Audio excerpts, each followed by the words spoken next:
নমস্কার বন্ধুরা, সোমাস ম্যাজিক্যাল কিচেনে আপনাদের সবাইকে স্বাগত। আজ আমি আপনাদের সামনে নিয়ে এসেছি চটপটি স্বাদের এক আচারের রেসিপি, যেটা দেখলে এবং খেলে আপনাদের অবশ্যই জিভে জল আসবে আর বারবার খেতে ইচ্ছে করবে। আসুন এবার আমরা মূল রেসিপিতে যাই। আমার ভিডিওটি শেষ পর্যন্ত দেখার অনুরোধ রইল, আর ভালো লাগলে অবশ্যই লাইক, শেয়ার এবং সাবস্ক্রাইব করবেন। অবশ্যই আমার সঙ্গে থাকবেন। এখানে 500 গ্রাম কুল আছে। বাজার থেকে আনার পর 2 দিন আমি রোদে শুকিয়ে নিয়েছি। রোদের থেকে শুকিয়ে এনে এবার আমি এগুলোকে একটু ভালো করে জল দিয়ে ধুয়ে নেব, কেন বাইরে খোলা ছিল তো তাতে নোংরা পড়তে পারে, সেই জন্য এবার ভালো করে ধুয়ে নিচ্ছি।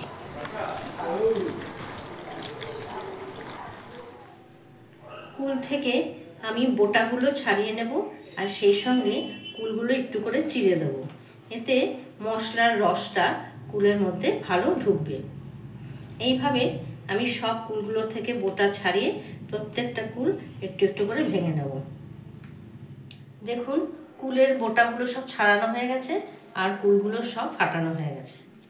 আজকে আমি আপনাদেরকে যে কুলের আচারটা করে দেখাবো সেটা কিন্তু গুড়ের নয়, সেটা এবার সর্ষে দিয়ে করে দেখাবো।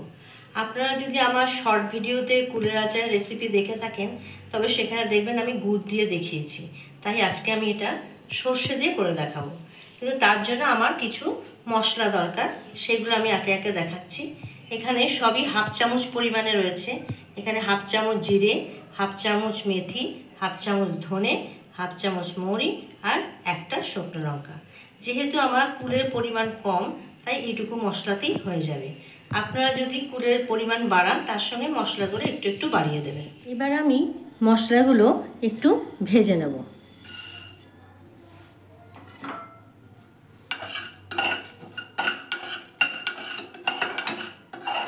যেহেতু আমি এটা সর্ষে দিয়ে করব তাই এর জন্য আমি এই ছোট একটা চামচের 5 চামচ সর্ষে নিয়ে নেব। তার মধ্যে 4 চামচ কালো সর্ষে আর 1 চামচ সাদা সর্ষে দিলাম। এইবার এটাকে আমি মিক্সিতে পেস্ট করে নেব। আমি যে মশলাগুলো ভেজে নিয়েছিলাম সেগুলো ঠান্ডা হওয়ার পর আমি মিক্সিতে গুঁড়িয়ে নিয়েছি। এগুলো কিন্তু একদম মিহি করে গুঁড়াবেন না, একটু দানা দানা থাকবে সেই অবস্থায় রেখে দেবেন। আর সর্ষেটাও আমার পেস্ট করা হয়ে গেছে। আমি এই পাত্রের মধ্যে 1 চামচ তেল দিলাম। এটা গরম হলে আমি কুলগুলো একটু এর তেলে মাখিয়ে নেব, এতে আচারটা বেশ কিছুদিন ভালো থাকে।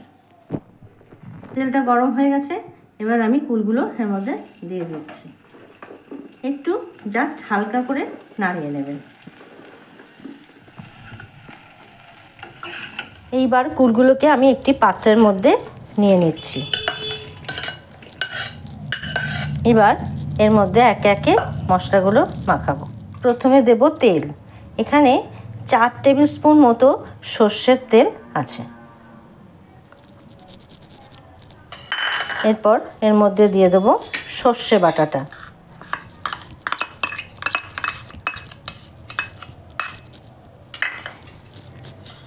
এরপর দেব ভাজা মশলাগুলো। এইবার এটাকে ভালো করে নাড়িয়ে নেব। এরপর এর মধ্যে আমি 1 চামচ সাদা নুন ছড়িয়ে দেব। এইবার এর মধ্যে সামান্য বিট লবণ দেব।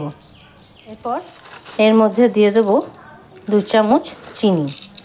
আচারটা একটু মিষ্টি মিষ্টি আর ঝাল ঝাল হলে খেতে খুব ভালো লাগবে। কয়েকটি কাঁচা লঙ্কা 2 ভাগ করে দিয়ে দেব। চিড়ে দিলাম না কেন, তাতে হয়তো নাড়াচাড়ার চোটে একটু বেশি ঝাল হয়ে যেতে পারে। যদি আপনারা ঝাল খান তাহলে ভালো করে চিড়ে এবং এর থেকেও বেশি কয়েকটা কাঁচা লঙ্কা এর মধ্যে দিয়ে দিতে পারেন, তাহলে আপনারা আচারের সঙ্গে লঙ্কাটাও খেতে পারবেন। এইবার এটাকে খুব ভালো করে মিক্সড করতে হবে। দেখুন, সব উপকরণগুলো আমার খুব ভালোভাবে মাখা হয়ে গেছে। এবার এই অবস্থায় আমি ঝুরি চাপা দিয়ে, ছিদ্রযুক্ত ঝুরি চাপা দিয়ে কয়েকদিন রোদের মধ্যে রাখবো। তারপরে শিশিতে ভরবো। যেহেতু পাত্রটা বেশ বড়, খোলা, মুখওয়ালা, তাই আমি এখনই শিশিতে ভরলাম না। এই অবস্থায় রেখে দিলে ভালো করে আচারটা মজে যাবে। তারপরে আমি শিশিতে ভরে আবার রোদে দেবো। দেখুন কুলগুলো ভালো রোদে মজে গেছে। এবার আমি এগুলোকে শিশিতে ভরে নেব। দেখুন আমি দুটো কাচের শিশি নিয়েছি। এই দুটো আগে খুব ভালো করে ধুয়ে রেখেছিলাম, এখন এগুলোকে শুকিয়ে নিয়েছি। এবার আমি এর মধ্যে আচারগুলো ভরে ফেলবো। আপনারা যদি এগুলোকে অনেক দিনের জন্য সংরক্ষণ করতে চান তাহলে শিশিটা 1 চামচ ভিনিগার দিয়ে ওয়াশ করে নেবেন। তারপরে এই আচারের মধ্যেও 2 চামচ ভিনিগার দিয়ে দেবেন, তাহলে আচারটা অনেক দিন থাকবে। আমি সেটা দিইনি কেন, আমার ঘরে আচার একদমই থাকবে না, কারণ আমার ছেলেমেয়েরা হওয়া মাত্রই কদিনের মধ্যেই শেষ করে ফেলবে, তাই এটার মধ্যে আমি ভিনিগার দিইনি। আপনাদের যদি এই রেসিপিটা ভালো লেগে থাকে অবশ্যই আপনারা কিন্তু লাইক, শেয়ার আর সাবস্ক্রাইব করবেন, আমার পাশে থাকবেন। এইভাবে শিশিতে আচার ভরা হয়ে গেলে একটা পাতলা ন্যাকড়া দিয়ে এই মুখটা আটকে রেখে দেবেন। আর রোদ উঠলে রোদের মধ্যে শিশিটাকে কয়েকদিন রেখে দেবেন, তাহলে আচারটা আরও ভালো মজে যাবে।